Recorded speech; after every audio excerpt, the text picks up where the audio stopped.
Hi everyone, welcome to the channel. Louise made a request for Hormel Foods. So today we're gonna do a brief analysis of that company. They have a market cap of $27 billion. The current stock price is 50.51 and they are operating in the packaged foods industry.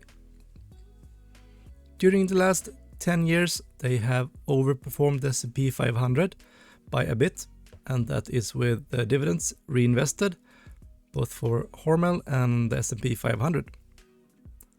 Now for some financial data. First out is the sales growth, and that is 3.6%. The earnings growth is 0.2%. The analysts expect future earnings at 8.6%, so that's good.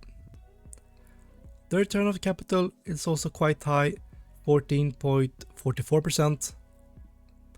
And the debt compared to the free cash flow they are generating is 3.5 years. Now for some yielding data. The dividend yield is 2.06%. The buyback yield is a bit negative, so they are not buying back any shares. The payout ratio is at 55.49%. The growth rate is nice at 9.37%.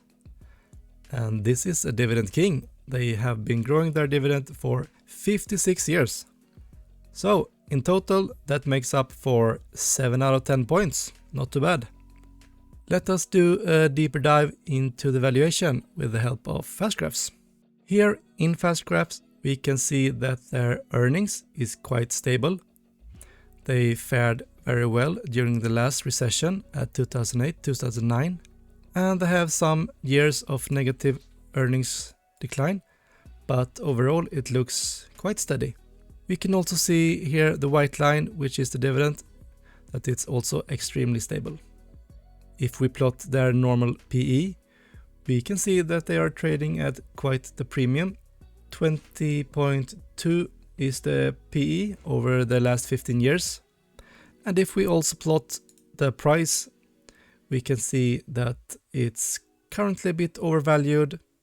And if we project out to late 2024, we can expect an actual negative annual rate of return of 2.8%. So, quality company, but the current valuation seems a bit steep. So right now might not be the best time for Hormel Foods. That's it for today. If you found this video informative, please boop the like button. See you next time. Hej då!